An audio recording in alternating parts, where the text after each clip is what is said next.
Grant Holloway flung my binder across the table, pages skidding like insults. He raised his voice. "This patent is garbage. Shut the project down and terminate her." The room stayed obediently silent while my name turned into a pronoun. My story will probably be told a bit slowly because of the cold weather.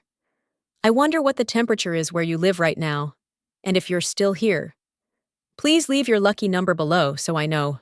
I stood there as senior process engineer, the one who designed the safety core that kept our plants licensed and alive, listening to a CEO who measured success in headcount reductions.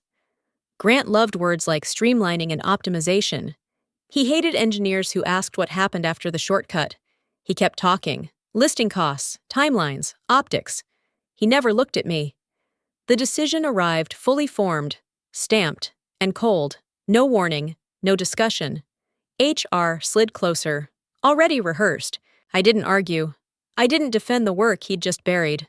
I asked one question, quietly enough to be mistaken for politeness. "Do you want that on record?" Grant smirked. "Everything's on record," he said, waving his hand like the future was clutter. Pens scratched, screens glowed. The termination was processed faster than a safety drill. As they escorted me out, Grant leaned toward legal and added, almost bored, "Keep the compliance language unchanged in the filings. No need to rewrite history." That line landed harder than the firing. The patent was garbage, apparently. Yet its language would remain the spine of our permits. My work could be mocked, erased, and still quietly relied upon. Before we continue, I want to be clear with you. The story you're about to hear is a blend of real workplace situations and fictional elements, with artificial intelligence used to deepen the emotional experience and help deliver the message. I hope it resonates with you. And if it doesn't, that's okay too. Please rest well and take care of yourself tonight. After the firing, memory became a ledger they couldn't delete. I remembered the months I spent designing the process architecture that finally earned federal operating approval. The meetings where inspectors nodded because the math closed. I remembered the night alarms screamed, and my safety revision prevented a shutdown that would have idled thousands. Those fixes weren't flashy. They were boring, precise, and compliant. They worked. Grant Holloway arrived with a grin and a spreadsheet.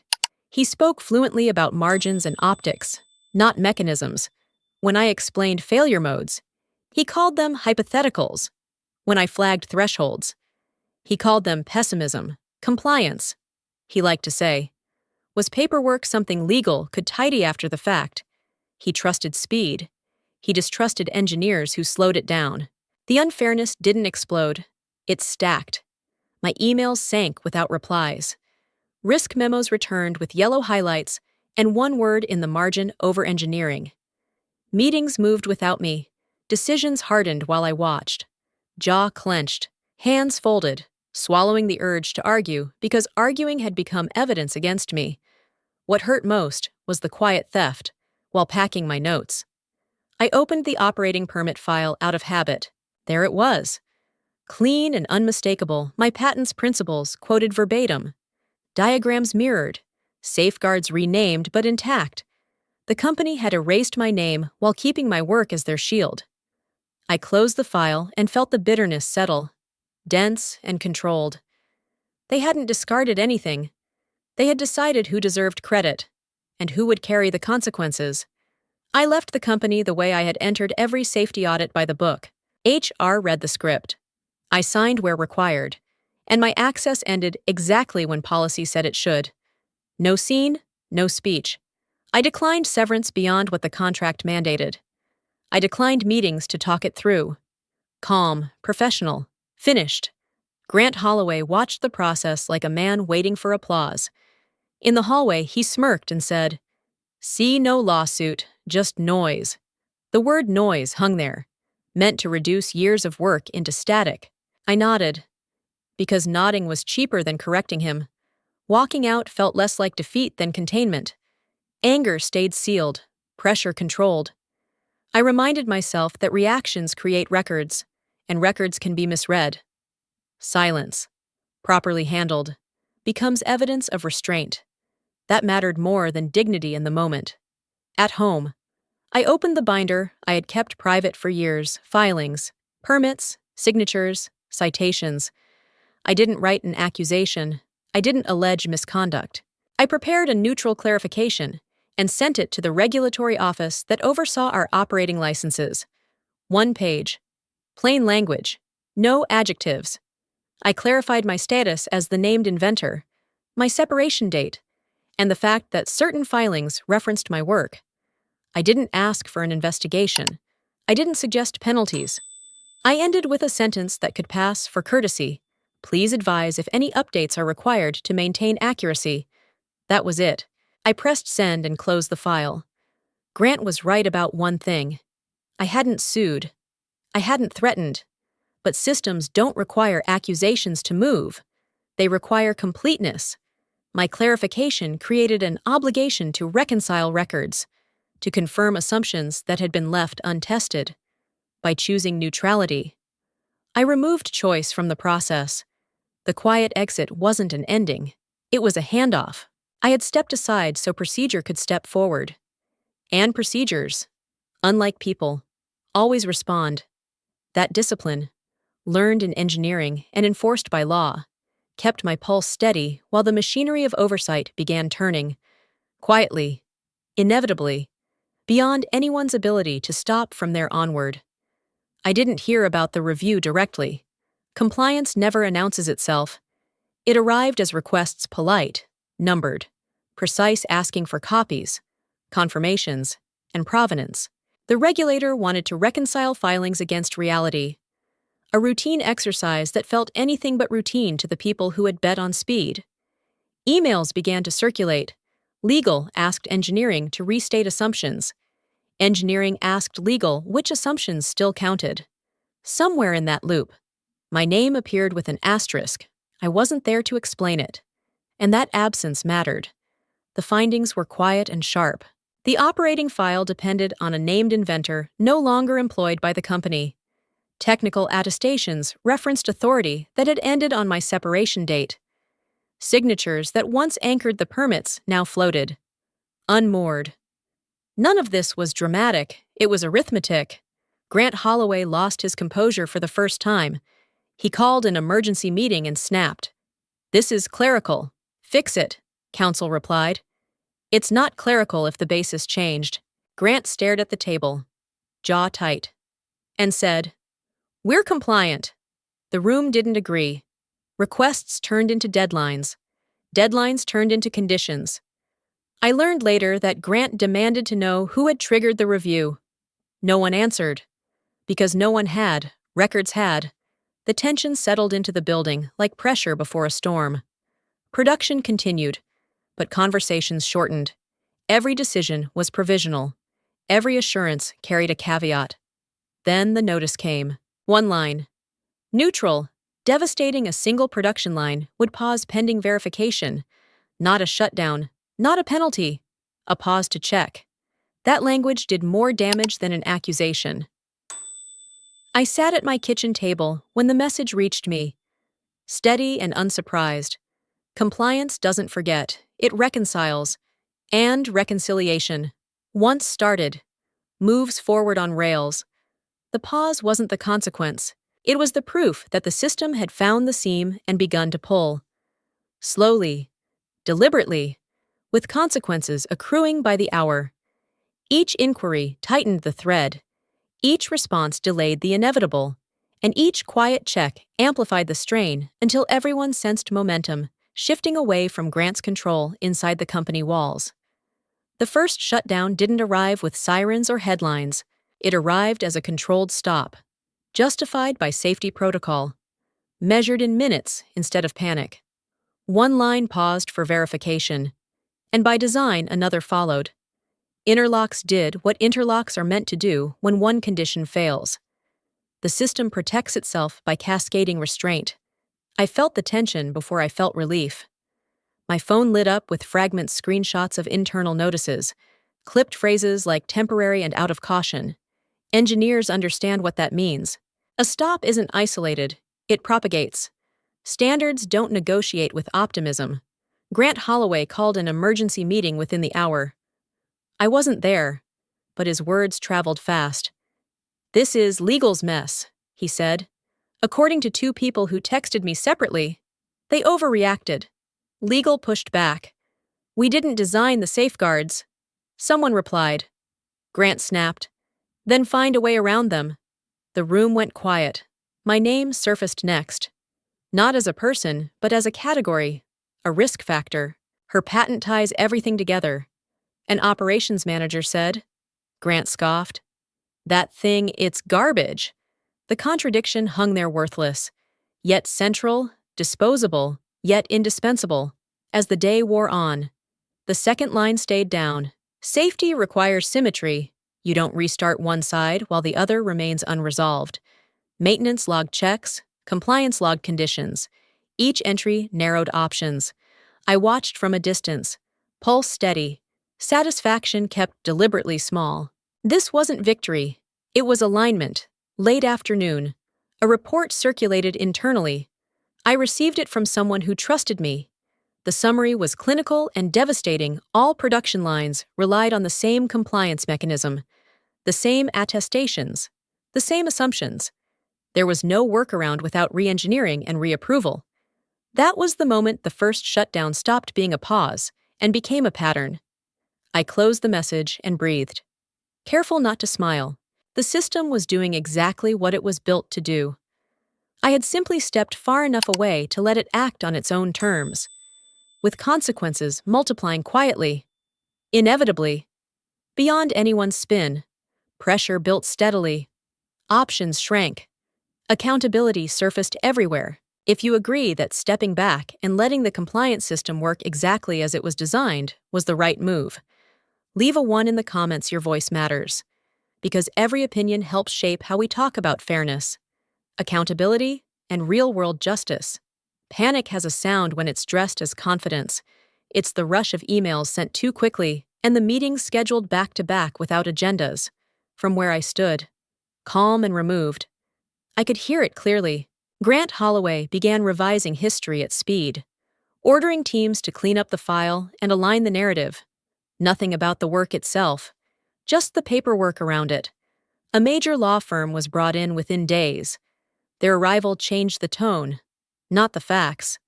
They drafted memos arguing the patent was optional, a convenience rather than a requirement. Grant repeated the line everywhere. It's not essential. He said it to counsel, to regulators, to anyone who would listen, like repetition could turn opinion into proof. The regulators listened without reacting. They asked for documentation. They asked for dates. They asked for internal correspondence supporting the claim that the patent had never mattered. Each request tightened the room. Grant's voice sharpened. Deadlines shortened. Someone suggested reaching out to me. He said no. I remained still. Cold, if I'm honest. Distance has a way of clarifying priorities. I watched filings get amended, arguments reframed, authority invoked where authority had already expired. The panic wasn't loud. It was frantic in motion, frantic in volume. Then the lawyers asked for everything, not summaries, originals, emails. That was when the tone broke. Buried in the archive was Grant's message from the boardroom week, forwarded and saved more times than anyone realized. "This patent is garbage," he had written. Dismissive and absolute.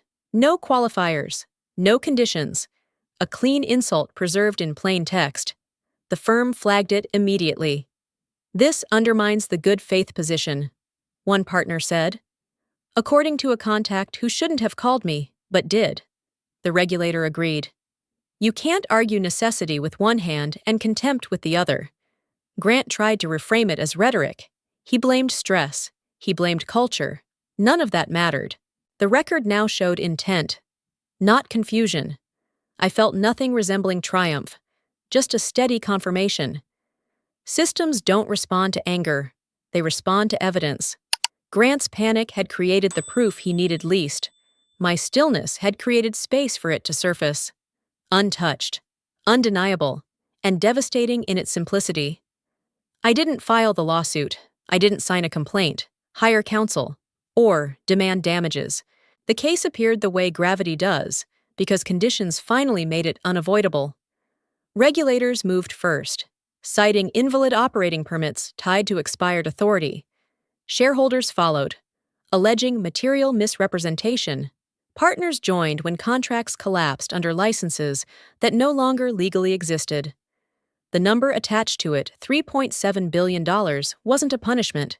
It was a sum of losses, penalties, and exposure calculated by people who never learned my name. That was the coldest part. This wasn't personal. It was arithmetic asserting itself in public. Grant Holloway lost control in stages. First, the board limited his decisions. Then they replaced his signature. Finally, they escorted him out of meetings he once dominated. I heard he kept saying, "This is overreach," as if repetition could reverse cause and effect. No one answered him. Court filings stacked quickly. Each plaintiff had standing. Each claim traced back to the same flaw, permits built on attestations that no longer held. My role appeared only as a fact, not a grievance. I was the inventor. I had left. The rest followed. When the judge spoke, there was no drama, no scolding, just conditions. Until full compliance could be demonstrated, all manufacturing operations were to cease. Not a line, not a wing, everything. That order traveled faster than rumor. Gates locked, schedules erased. Workers sent home with notices printed by machines that would not restart. The shutdown wasn't a verdict, it was a safeguard. I watched the news without satisfaction and without regret. This was what happens when logic reaches its conclusion. No villain speech, no hero's claim, just a system correcting a deviation at scale. The lawsuit nobody started ended everything Grant Holloway thought he controlled. What remained was quieter, harsher, and fairer than revenge. It was the law doing what it always does when finally allowed to function. It closed the chapter with paperwork, not passion, proving that accountability doesn't shout. It calculates, then acts, leaving no space for denial, bargaining, or heroic rewrites afterward under the plain authority of law. I was invited into the case as a witness, not a plaintiff, which mattered more than people realized. My name appeared on the docket without a dollar sign attached, and that kept the room honest. I testified to facts, timelines, and design intent, answering questions the way I always had, clearly, narrowly, without embellishment. When asked what I wanted, I said nothing personal. The court offered compensation anyway: lost wages, reputational harm, future earnings. I declined them all. The silence afterward felt heavier than any argument. Then I explained what I was asking for instead, and why. First, a worker protection fund, not charity, not penalties dressed up as generosity, but a legally supervised pool to support employees displaced by the shutdown. Retraining, healthcare continuity, bridge pay. People shouldn't bear the cost of executive shortcuts they never approved. Second, transparency. I asked the court to require full public disclosure of the company's compliance history, revisions, and attestations. No summaries, no marketing gloss. The actual record, so regulators, partners, and workers could see how decisions were made and who made them. Grant's counsel objected. They called it punitive. They said it went beyond the scope. I listened, hands folded, pulse steady. This wasn't punishment. It was correction. The judge asked a single question: whether these conditions served the public interest. The answer was obvious, and it didn't come from me. It came from the pattern already established in the filings. The ruling was brief. The court approved both requests. The fund would be established under oversight. The disclosures would be mandatory and complete. No personal award, no quiet settlement. Walking out, I felt something close to relief, not triumph. Justice didn't elevate me, it leveled the field. The work I had done was finally aligned with the outcome it deserved, and the consequences now pointed outward, toward repair, not revenge, proving that accountability can be humane without being soft, and firm without becoming cruel. That balance mattered, because systems last longer than anger, and reforms rooted in evidence protect communities, restore trust, and prevent repetition without needing heroes or villains again. I watched Grant Holloway lose everything without a single handcuff snapping shut. The collapse wasn't cinematic. It was administrative, final, and strangely quiet. One ruling barred him permanently from leading any manufacturing enterprise. No charges, no prison, just a professional exile that followed him everywhere his resume went. The market responded faster than the press. Board seats vanished. Advisory roles dissolved. Invitations stopped arriving. The credibility he once spent so freely was suddenly non-transferable when people spoke his name. It was only to clarify distance, not association. What struck me most was the silence around his favorite word. No one called my work garbage anymore. Not in meetings, not in filings, not in private messages leaked to me out of habit. The insult had expired with the authority that gave it weight. Contempt needs power to survive. And his was gone. I didn't feel vindicated. I felt emptied. Watching a career hollow out leaves an echo, even when the outcome is deserved. Grant had mistaken control for competence, speed for intelligence, and swagger for truth. When those illusions dissolved, there was nothing left to defend. Then the industry adjusted. Quietly, methodically. Other manufacturers began adopting the very mechanisms Grant dismissed. Safety cores aligned to my patent language appeared in new permit applications. Engineers called it prudent. Regulators called it sufficient. No one mentioned my name publicly. And that felt right. The work spoke for itself. The irony wasn't sharp, it was complete. What had been labeled worthless became standard. What had been mocked became protection. Grant Holloway lost the future he tried to rush toward, while the system he ignored absorbed the lesson and moved on. Nothing in that ending felt triumphant, only instructive. A reminder that authority fades quickly, while systems remember errors patiently, storing them until conditions force correction without drama or mercy attached here. I closed the last article about him and turned back to my own work, aware that collapse leaves space behind it. In that space, better decisions take root, unbothered by ego, guided by evidence, and sustained by memory longer than reputations ever last. I returned to the industry quietly, this time as an independent advisor, invited not for speed, but for certainty. New plants asked for my review before concrete was poured, before shortcuts were priced. The processes ran slower, safer, and nobody complained when inspections passed without drama. Walking the floor again felt different. Operators spoke openly, managers listened. When a junior engineer asked why the safeguards mattered, I answered with evidence, not fear. Because they let you go home, I said. And that was enough. At the final review, someone joked about my old patent. I smiled and delivered the line that had waited patiently. Funny thing about garbage, it's only worthless to people who don't understand what keeps them alive. The room went still, then nodded. Justice wasn't loud. It didn't celebrate. It simply aligned the record with reality and let decent systems do their work. That was enough there. What this story taught me is simple, but not easy. Real power doesn't come from reacting fast. It comes from choosing the right moment to act, and the right system to trust. I didn't win because I shouted louder, threatened harder, or played dirtier. I won because I understood how rules, records, and responsibility actually work when no one is trying to impress a room. That kind of patience feels uncomfortable. It asks you to absorb unfairness without becoming unfair yourself. The hardest part wasn't being fired. It was watching my work be dismissed while still being quietly used. That kind of erasure can make anyone doubt their worth. But the human lesson is this: your value doesn't disappear just because someone with power refuses to see it. Systems remember what people try to forget.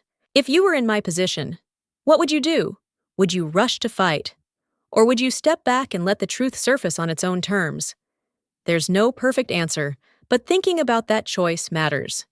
I'm curious, where are you listening from right now? Different places shape how we see fairness, work, and justice. and your perspective adds something real to this conversation. If this story resonated with you, consider subscribing. One simple subscription helps stories like this reach someone who might need to hear they're not powerless. Liking, commenting, or sharing isn't just support for this channel, it can genuinely help someone rethink how they handle injustice. Sometimes doing the right thing starts that quietly. This story was fully created and produced by our team. We do not copy or borrow content from any other channel. Thank you for staying with us and listening until the end.